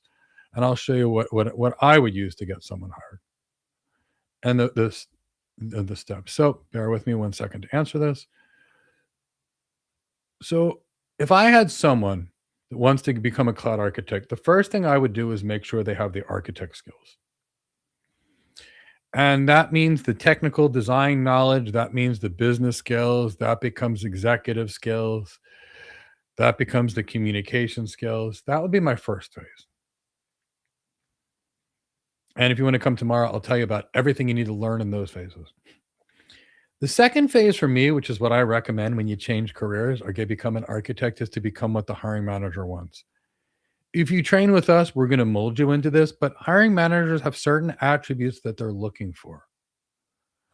For example, they're looking for executive presence, executive relevance, communication skills, energy, enthusiasm, passion, trust. So, it takes some time to learn how to be that. So when people train with us, we polish them up. I guess if you didn't train with us, you could get an executive coach for this, but a good executive coach is $400 an hour, and you'll probably need 20 hours of coaching. Or, our course is like 1 or 2 days pay for our average graduate. So that's why I created it, because it's expensive to train this otherwise. But first, learn how to do the job, then be molded into what the hiring manager wants, and then build an architect portfolio. Because your portfolio is the proof to the hiring manager that you can do the job. Now, when you have the skills to be able to do the job and you're what the hiring manager wants and you've done the job and can prove you can do it, that's when it's time to start working on your credentials and branding. Now, the reason we do this last is you can have all the certifications in the world, but they don't have any architecture skills in them as a rule. So we do these last. The certifications get you interviews, and this is what gets you hired: the skills, your portfolio, and becoming what the hiring manager wants. But here's where we would focus on your certifications, which would be, and our recommendation is the TOGAF 10, a cloud professional certification like the Azure Solutions Architect Expert, and the CISSP. That's what we teach our students because that gets them interviews. This is where you actually have to create an architect resume. And this is also where you create an architect's, what do you call it, LinkedIn profile, and then interview preparation. That's the last step. Because if these phases are about being hireable, this phase is about getting more interviews. The winning the interview phase is really about closing that deal. So that's the process I follow with my students, and that's why I use it, because it works. Because when you have the skills, and almost no one has architecture skills, and you're what the hiring manager wants, you're a unicorn. Then you go out there and build a real world portfolio, and it's full of architecture things versus Git things like other people would bring because they confuse engineering and architecture. Then you've got the right certifications that get you the benefit of the doubt and get you interviews. You've got the right resume to get interviews. You've got the right LinkedIn profile to get interviews. And then when you're properly trained, and we have a good 10 plus hours of interview training, and we do mock interviews and groom our stock clients constantly to make sure they master the interview. That's when you're getting hired. And that's how you're changing careers. And that's very similar to what I did when I left being an internal medicine nurse practitioner to a network architect. Great question. Who else has questions for me? Any other? So I do want to help.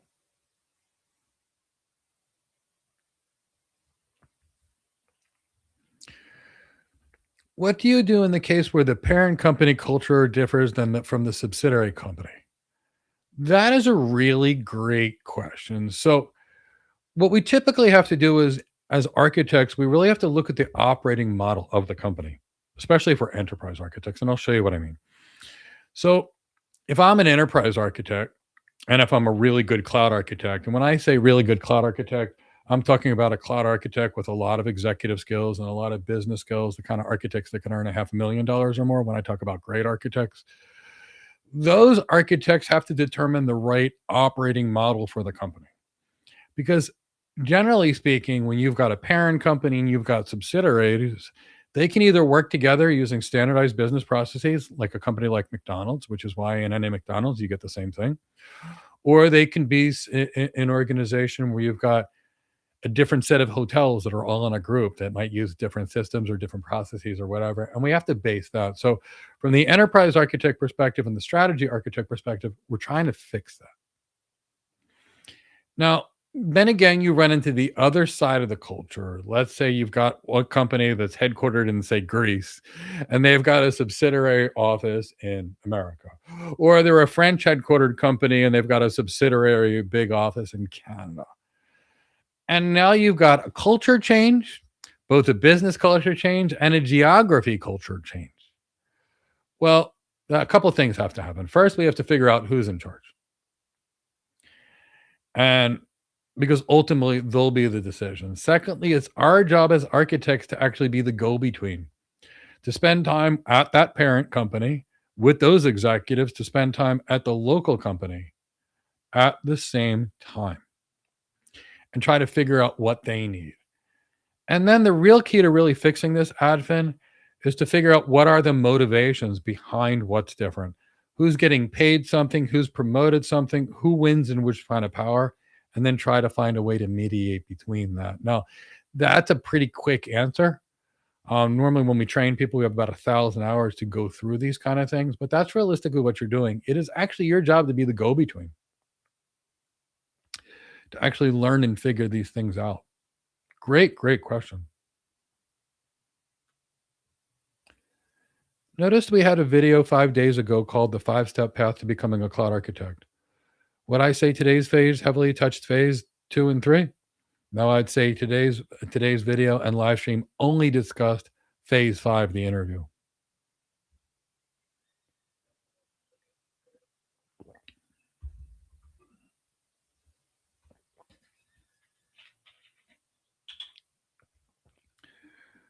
What quotient of cloud architect or any architect skills is responsible for being an engineering director role? I don't know what you mean by quotient because I'm not really sure how that pertains, but uh, being an engineering director is almost exclusively about leadership and business acumen. And by that, I mean, if you're an engineering director, you may manage 5 engineering senior managers, and they may each have 5 engineering managers between them.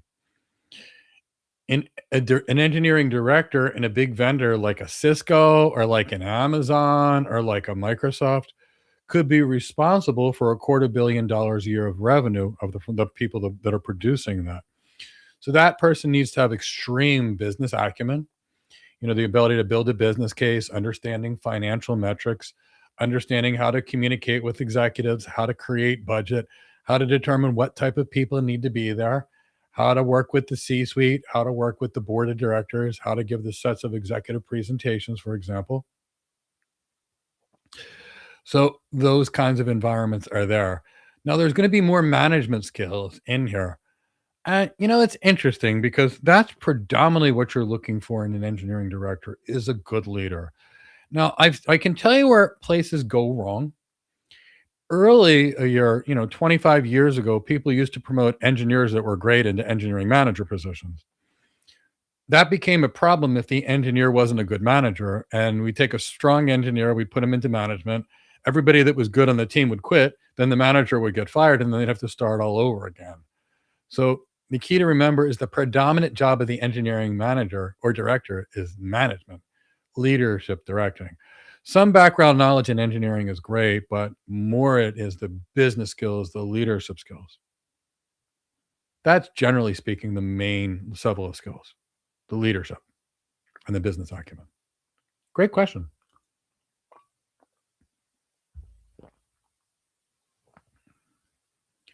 You're still in the beginning stages of studying the Go Cloud content, but with so much content to master, you're worried about the rapid fire interview situations.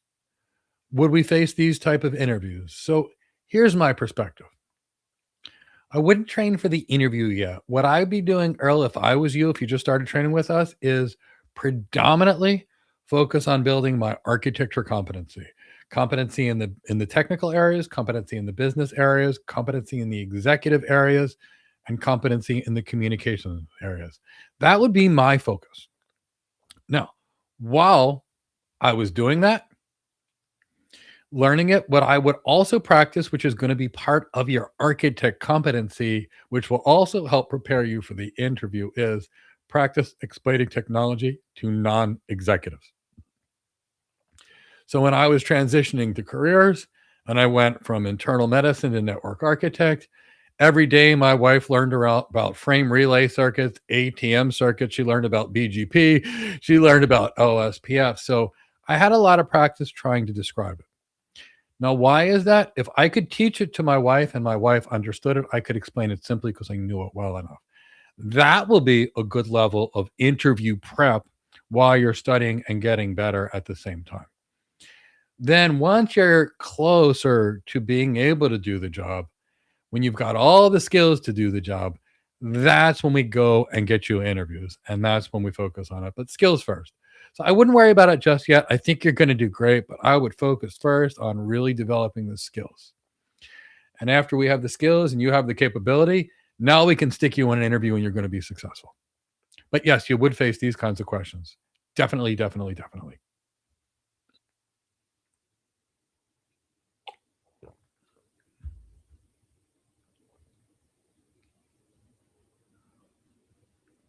For someone trying to move it from an engineering to an architect role, what needs to be answered by the recruiter and the hiring manager if they have worked as an engineer?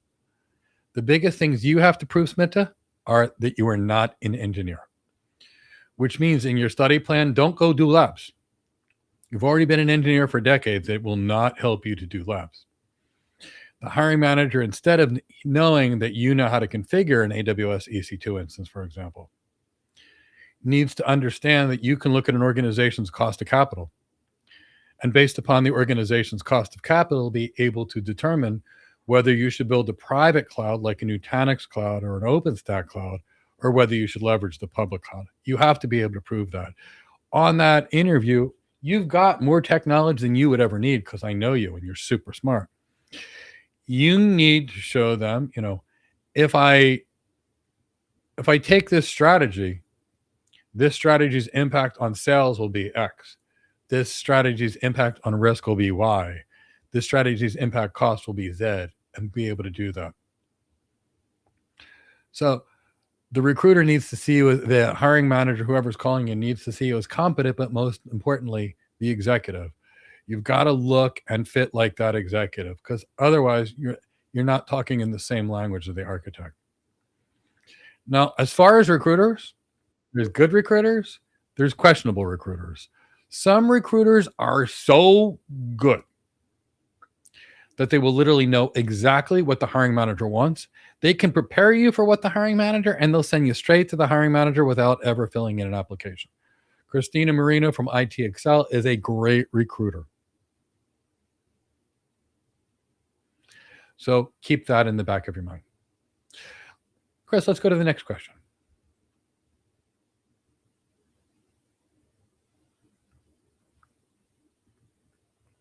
What if you're the enterprise architect, but there is another manager that is responsible to take that architecture documents and present it to the C-suite, and you as the enterprise architect were just required to produce the paperwork?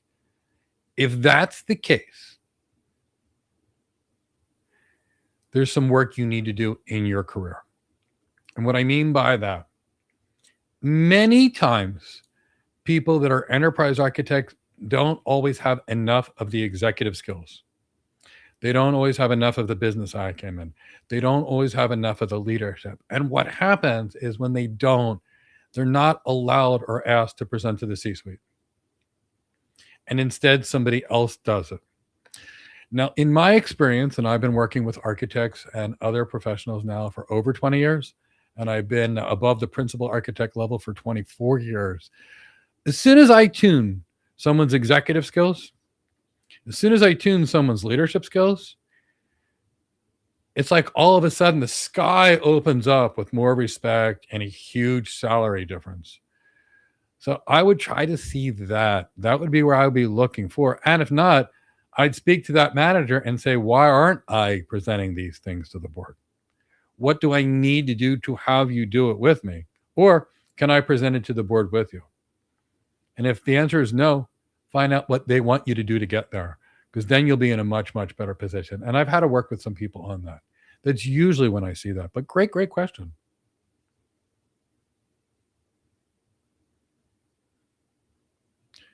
Can an enterprise architect or cloud architect be hired with little understanding of the domain? No. How to tackle less domain knowledge. So I want to talk about real domain knowledge versus engineering domain knowledge, real architecture domain knowledge.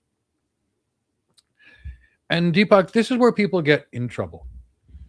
They will go build a virtual machine. They'll set up a security group on the virtual machine. They'll install a Linux web server on the virtual machine to try to learn. But that will almost exclusively make them fail the interview. And here's the reason. As soon as somebody talks about, here's the project, I set up a web server on a virtual machine, and the person learned to click a couple of boxes and maybe install Apache, like I think it's maybe sudo apt install Apache, they showed the employer they know how. Now, what the employer will ask by comparison is, how did you size that virtual machine? How did you determine how many cores and DRAM are needed? Then they're going to determine, how did you determine the right operating system that you used for that virtual machine? Then they're going to say, oh, I see you chose Apache. What was your rationale to use Apache versus Nginx? And then the next question is going to be, oh, I see you used a cloud provider's native WAF tool. What security things are you giving up by using the cloud provider's native WAF tool, which really matter in the enterprise? And that's the level of things. So you do have to have the technical depth, but it is not a how-to technical depth. It is a how something works. So you're never going to learn it by learning labs. You're going to have to learn it by learning the underlying technology. Just like the doctor has to learn how the heart works, the lungs work, the brain works, the blood vessels work, the kidneys work, the liver works, the spleen, what have you. Because without it, you can't diagnose and treat a patient. The architect needs to understand the network, the data center, compute, storage, databases. So you have to have the domain knowledge. If you don't have the domain knowledge, there's nothing you can architect. Now, 70% of the 5% of the job of a cloud architect is business, not technical. For an enterprise architect, 80 to 90% of the job is business, not technical. Now, enterprise architects can get away with being much less technical. Now, to be fair, Deepak, 50% of all working enterprise architects have never had a tech job before they get their first enterprise architect job. Because when we're enterprise architects, we're focusing more on the people the organization has, making sure they have the right skills. We're focused on the way people do their jobs, the right strategy for the business and how it's going to operate, and still the technology. But we're further away at the enterprise architect role. But you have to understand the technology.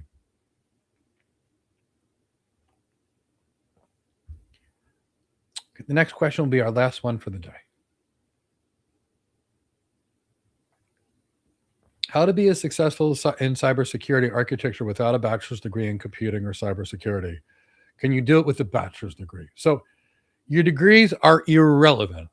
The best example I can give you is Daniel Bosu. There's a YouTube video of him on our YouTube channel. He was a high school dropout without a high school equivalency diploma. He was still hired by JP Morgan Chase as an architect. It has nothing to do with your degrees. I'll tell you what my degrees are in. My bachelor's degree is in nursing. My first master's degree is a nurse practitioner. My second master's degree is an MBA. Now, the MBA was very relevant in my architecture career.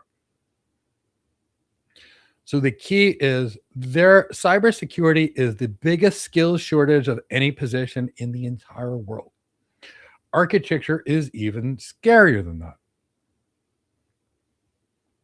to find someone. So all you need is the right set of skills, the right brand, the right resume, the right interview, and you'll be hired.